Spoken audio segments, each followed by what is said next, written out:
I mean, when I talk about us finishing top three, I think our team's going to have to look drastically different to the one we saw yesterday and at St Andrews. We started okay. This is obviously Southampton, another title contender, another top six team. We're Birmingham on opening day. And I thought our start, Matt, was brilliant. We were fast. We were at it. We were in their faces. And the press is what leads to the first goal. Schmodix, Hurst, and then it all goes right for Town. For once, the ball falls correctly and ends up in the back of the net. And you're thinking this is a great start. This is the start you need when you come into the game. The whole backdrop, more fans than squad in terms of players departing, no one coming in. We're not ready for this. We're not ready for that. Yeah. That's what you needed, right, to really lift the place and keep that energy that we all went there with really high. Yeah, we got off to a tremendous start, didn't we? And again, we said, if we could, I don't know if I said it on Football Martin's Southampton show. I felt if we could get a foothold in quick and go a goal up, that might alleviate some of the fears and the ghosts from St Andrews, where we weren't. Well, we didn't have a shot until the 93rd minute, and that was the penalty, wasn't it? As it's transpired, actually, we only had one shot on target yesterday, because obviously they count the goal as the Harwood Bellis own goal, don't they? So again, we were probably just lacking that little bit of firepower. I think that comes with the threadbare squad. I mean, when I talk about us finishing top three, I think our team's going to have to look drastically different to the one we saw yesterday and at St Andrews, just because of the squad size and the transition from the Premier League down into the Championship. I mean, we're not alone in that. I mean, as we said the other week, saw that with Leeds. I think they had like 6 points after 5 games or something. Yep. So we're not alone in, taking our time to transition. It's just frustrating as fans, isn't it, that you're not seeing the volume of players coming through. But it'd be very interesting to see what the squad looks like once the window has shut. And I suppose we'll come to this in a minute, but Ivan Azon is not going to be one of those players. No, he's not. Going to be joining us, sadly. But to the personnel that was there, I mean, look, again, Schmodix, I thought played very well yesterday.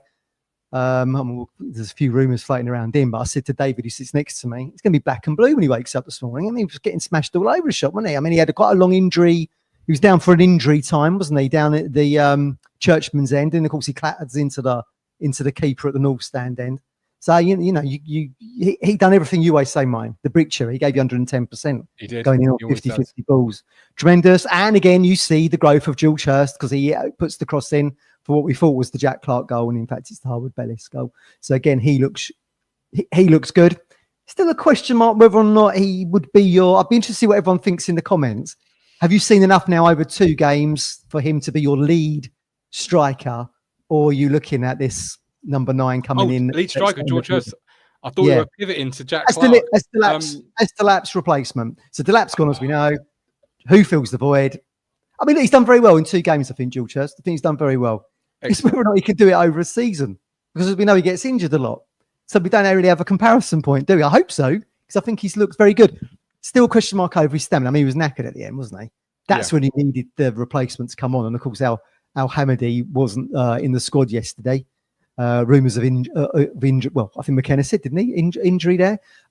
So we could have done that. Ivan Azon coming in and playing against Preston. So I just hope there's on the old dashboard, I hope there's a B option for him. They can get in quick. Yeah. Because time is ticking, isn't it? I mean, look, it's the 18th today.